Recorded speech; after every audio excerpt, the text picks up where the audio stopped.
chapter 6. Sorry, Isaiah chapter 1. No, it's 6. Isaiah 6. What does it say? Let's go from verse 1. In the end of the king Uzziah died. Yes, you're like this. Use your mic. I saw the Lord sitting on his throne. Yes. High and lifted up. With what lifted up? On the throne. Oh, yes. High and lifted up. Yes. And the train of his robe filled the temple. Right. Above it stood seraphim. Yes. Each one had 6 wings. Right. With 2 he covered his face. With 2 he covered his feet. Yes. And with 2 he flew. Yes. And one cried to another man and said, Yes. Holy, holy, holy is the Lord of hosts. The whole earth is full of his glory.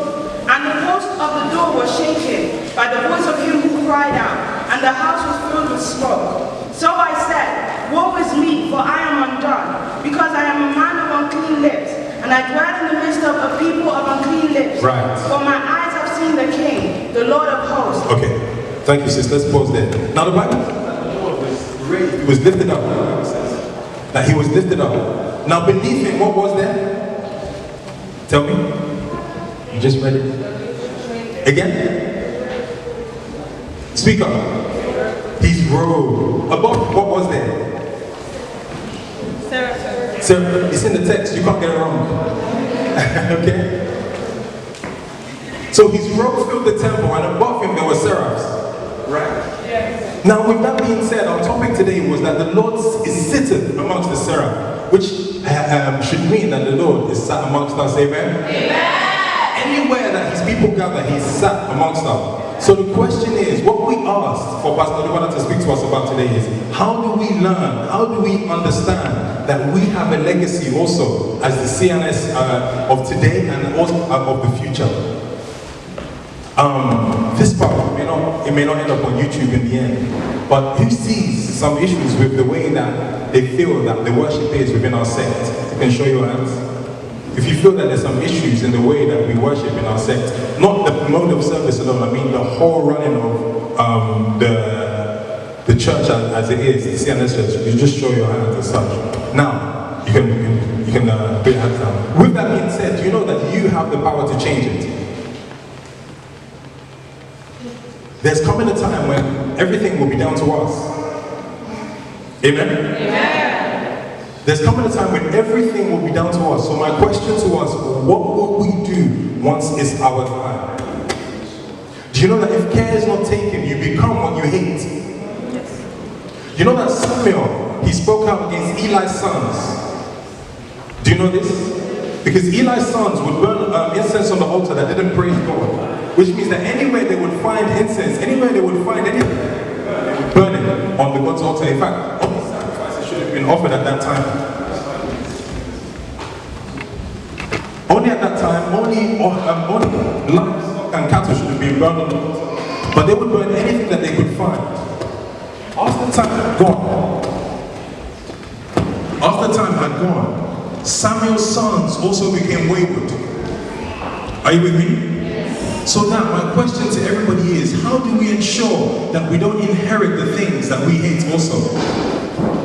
Isaiah chapter 6 says that the Lord was so great that his robe filled the temple. Now, in that time, when kings would take over from other kings, or in fact, they would overthrow each other. Anybody Game of Thrones? Yeah. The most misogynistic, sexist program, but it's very enjoyable. Now, kings would overthrow each other. And time after time, they would fight over patches of land. And anytime they would kill another king, they would cut his robe and join it to theirs. Are you with me? Yes. Hallelujah. Hallelujah. Who's at the back? Oh, the men at the back, too cool for school. Hallelujah. Hallelujah. I need to hear a bad voice. Come on. Don't let me be up by myself, please. Now, the kings would overthrow each other. And anytime they would kill another king, they would attach their robe to theirs. So a king would be as great as his robe was great. Are you with me? Yes. Now the Bible says that Isaiah saw the Lord that was sat. His throne was elevated, which means that he doesn't even need the floor. He has his own axis of gravity. And his throne was lifted above, and his robe did what to the temple? It filled the temple. We can only imagine that the temple was greater than this place. But imagine that my Ashadra filled, or your Ashadra filled this temple and was full up in this place. That's incredible, is it not? That was how great our God is, or that is how great our God is. Now the Bible says that he sat amongst the seraphs, which is amongst. And immediately I was in the spirit. Okay. And behold, a throne was set in heaven, and one sat on the throne. And he that sat was to look upon like a jasper and a sardine stone. And there was a rainbow round about the throne, in sight like unto an emerald. And round about the throne were 24 seats. And upon the seats I saw 24 elders sitting, clothed in white raiment. And they had on their heads crowns of gold. And out of the throne proceeded lightnings and thunderings and voices. And there were 7 lamps of fire burning before the throne, which are the 7 spirits of God. And before the throne there was a sea of glass like unto crystal. And in the midst of the throne, and round about the throne, were 4 beasts, full of eyes before and behind. And the first beast was like a lion, and the second beast like a calf. And the third beast had the face as a man, and the fourth beast was like a flying eagle. And the 4 beasts had each of them 6 wings about him, and they were full of eyes within. And they rest not day and night, saying, Holy, holy, holy, Lord God Almighty, which was and is to come. And when those beasts give glory and honor, and thanks unto him that sitteth on the throne, who liveth forever and ever, the 24 elders fall down before him that sat on the throne, and worship him that liveth forever and ever, and cast their crowns before the throne, saying, Thou art worthy, O Lord, to receive glory and honor and power, for thou hast created all things, and for thy pleasure they are and were created. Everything that God created with his hands is designed to praise him. Amen? Amen. Do you know that the birds, they worship? We share this account. The worms, they also worship. The fish, they worship. Their worship is doing exactly as God has commanded them. If you ever watch Planet Earth, does anybody watch Planet Earth? Netflix anymore? No? Yes. Only Power? If you ever watch Planet Earth, or you watch those nature programs, and you see the works of God's hands, as the birds fly, that's their worship. As the worms dig through the floor, that's their worship. As the snail gets the way it's going at its own pace, that's their worship. Also, the same as us, we're designed to worship. All we do is replicate what the angels do, which is to say, Holy, holy, holy, Lord God Almighty. This sermon is not about CNS per se, but it's also a word of encouragement because we've hit a landmark now of 12 years, right? Now a child of 12 years is now in secondary school, and their life in the years to come is about to get serious. Us as a ministry, it's about to get serious. God has pushed us out of our comfort zone.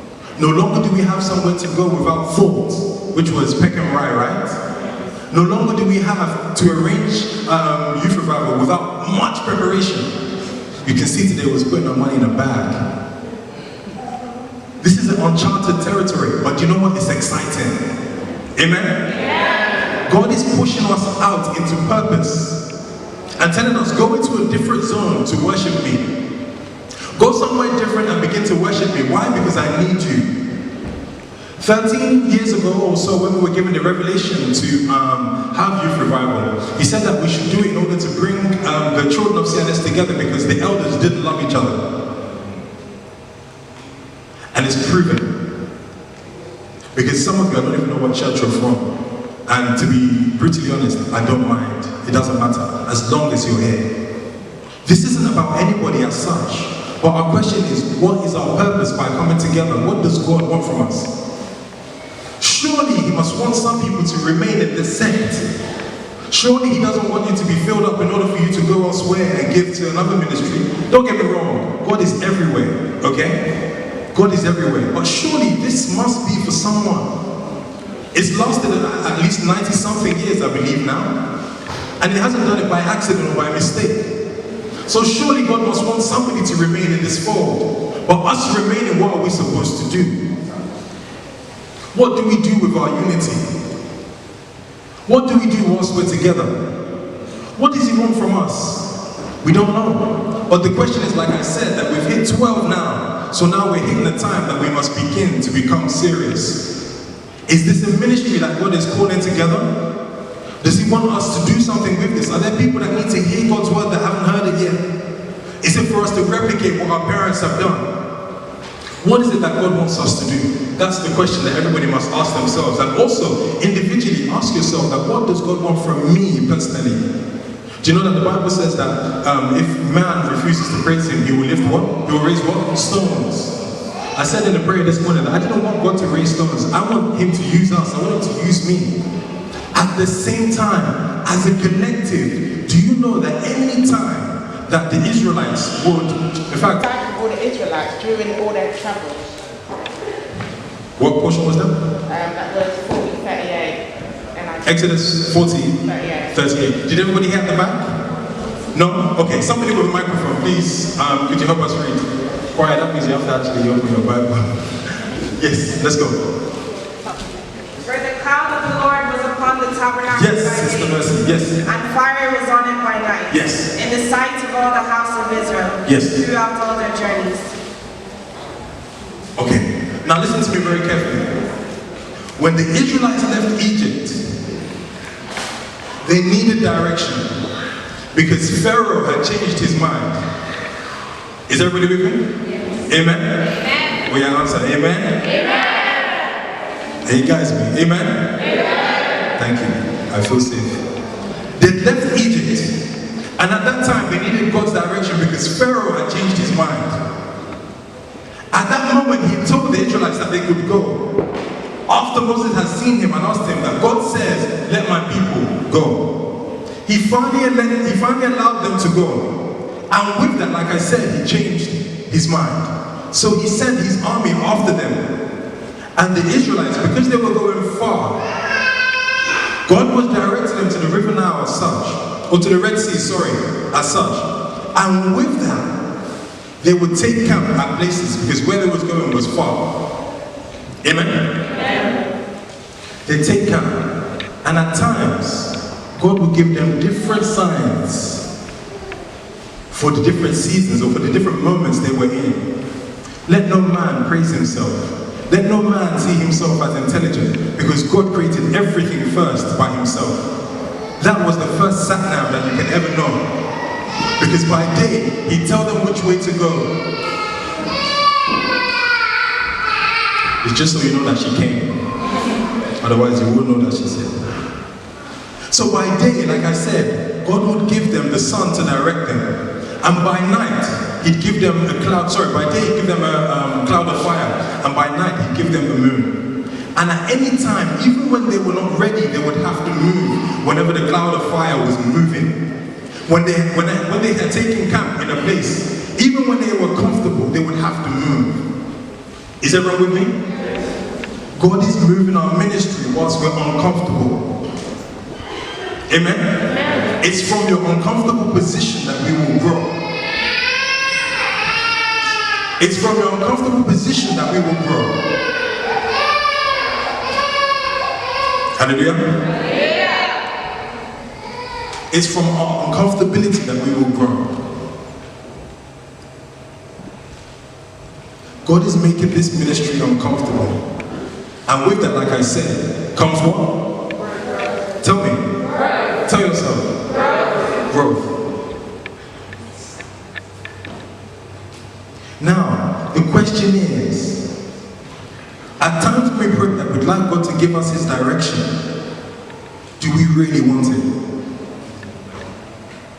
At times when the pillar of fire would move and they weren't ready, and they had to move, is that really what they wanted? If God is beginning to direct your life, if he begins to direct your life with his pillar of cloud and his pillar of fire, or his cloud of fire, are you ready to move? For that workplace that you're in and you feel comfortable, and if he asks you to move, are you ready to do so? For your home that you live in, are you ready to do so? For that relationship that you're in, are you ready to move? I heard what your heart said. God, not Jamal. He's having waves on his head. For me. Are you ready to move? So the question is, like I said, if the Lord is sat amongst the cherubim and is sat amongst the seraphims, which is us, and much like Revelation says that there were 7 lamps of fire that were before the throne, which is what we replicate with the altar also, is symbolism, which is all we're replicating. The question is, how do we ensure that the works of our hands and the meditation of our minds doesn't drive him away? How do we ensure that his throne that he's at, we don't introduce gravity into where he should be and bring it down? How do we ensure that our thoughts continue to make him feel as if he can dwell amongst us? So the question to everybody is, what happens next with this ministry? It's so uncomfortable, this question, because I won't answer it, because you know what? I don't know. Amen? Yeah. There must be a reason why God has called us. There must be a reason why he's looking for rugged men that will do his work. The Bible speaks about Gideon and says that he wanted to take men to war. And he took lots of men that were very hefty and men that looked as if they could fight at war. But God told him, I'll give you a test. Only men that can drink on their hands and knees with their mouth can you take to war. Amen? How many were there? Don't be scared. 300. Only 300. If you read your Bible carefully, it will tell you how many he selected initially. Only 300. Let's start to the book of 2 Timothy. 2 Timothy chapter 2. Verse 2. You have heard me teach things. Use your mic, please.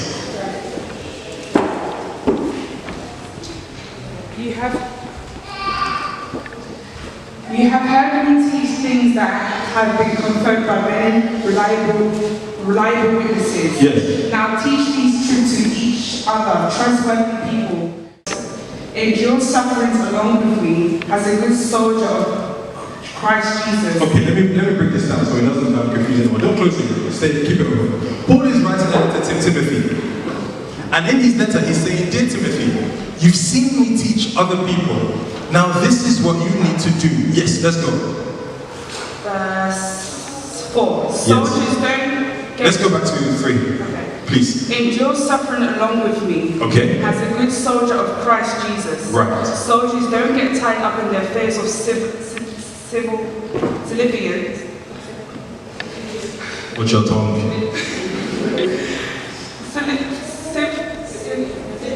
Yeah, thank you. Like for them, they cannot please the officer who ties them. And athletes cannot win the prize unless they follow the rules. Right. And the hard-working farmer should be the first to enjoy the fruit of their labor. Think about what I'm saying. The Lord will help you understand all of these things. Always remember that Jesus Christ, a descendant of King David, was raised from the dead. This is the good news I preach. Because I preach this good news, I am suffering and I have been changed like a criminal. But the word of the God cannot be changed. So I am willing to endure anything that will bring salvation and eternal glory to Christ Jesus, to those who he has chosen. Yes, listen to me. This is a truth worthy saying. If we die with him, we will also live with him. If we endure hardship, we will reign with him. Amen. If we deny him, he will deny us. If we are unfaithful, he remains faithful. Yes. For he cannot deny who he is. Remind everyone about these things and command them in God's presence to stop fighting over words. Such arguments are useless and they can ruin those who hear them. Work hard so you can present yourself to God and receive his approval. Okay. Be a good worker, one who does not need to be ashamed or who greatly explains the word of truth. All right, let's pause there. You can have your seat. Now, with that being said, Paul gives a profound message to Timothy. Is everybody still with me? Yes. Okay. Paul gives a profound message to Timothy and tells him that God cannot change his true nature. Even when we're unfaithful, he is faithful. Even when we're no good, he's still good to us. So with that being said, we have a mandate to instruct others what we have learned. Are you with me? We have a mandate to instruct others what we have learned. So with that, this is me declaring to you and telling you that this is your time. This is our time. And with that, the question is, what are we taking in? What are we learning in order to give unto others in the future? Do you know, at some point, your pastor or your leader was sat in this very seat that you were in, that you are in now. And with that, they took some knowledge in order to give back to you or not. You missed it. Oh, God. Your pastor or your leader, your evangelist, your prophet, the person that you spoke to, the person that you shared with, the person that you esteem, either correctly or incorrectly, sat in the same seat that you're sat in order to gain the things that you, or that they need to give unto you, or not. Thank you. Or not. There's a moment that's waiting for you. And at that moment, there's an answer that will come from you. It will either be what God wants you to say or what the flesh wants you to say.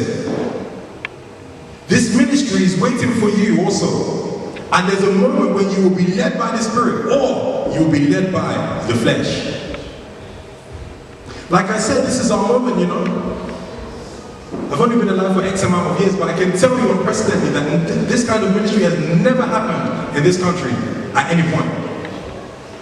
There's strength within our unity. Amos chapter 3 verse 3 says that two men cannot walk unless they are in agreement together. Now with that being said, our unity is our strength. And like I said, I won't answer the question. What does God want from us is the question. What does He want from this ministry? At the same time, let me answer some of those questions. Our intake is important. How we spend our time is important. How we see others is important. How we judge the elders is important. Do you know that they are under a lot of pressure also? And they're human, so they can make mistakes. What we need to do is not chastise them, but to learn from them. To learn from their mistakes. At the same time, ask your question. Ask yourself a question. That it's not just, what will God do for me? It's, what will I do for Him?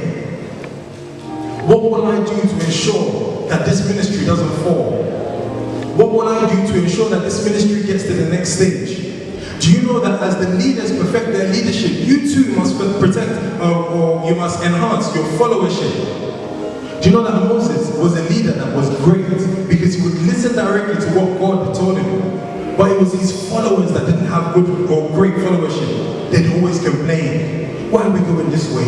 Why don't we go back to Egypt? We didn't mind being slapped. At least they gave us bread after the slaps. We didn't mind it. But with that, they would complain and make Moses angry. To the point that he smashed the rock with his staff. A book says that God said he slapped his face when he was told to tap the rock. So my employment and my encouragement to everybody is, our God is intentional. He is purposeful. He has meaning to everything that He does.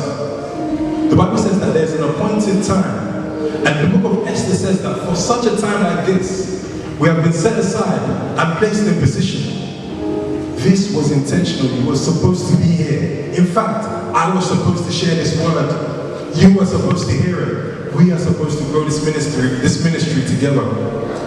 Before I close, I'll say this. I understand that this sect is not for everybody. I accept that. This sect isn't for everybody, but it's for some people. Somebody is going to hear God's word via this form. Somebody needs God via this form. Somebody needs to hear God through you. You are the Bible that somebody's going to read. You are the Jesus Christ that somebody's going to see. Some people will never come to church and come to His presence. But if they encounter you, they will encounter Him. So my question to you is, how will you ensure that you're filled up? How will we ensure that we use ourselves for God's glory? Do we gather like this 3 times in a year just to do so? Is it the music that we've come to hear? What is it that God wants from us? How do we ensure that we fight our flesh? That's right. How do we ensure that we fight our flesh? So our prayer point will be this. We'll close with this word and say, God, use us for your glory. God, 12 is a number of completion. Because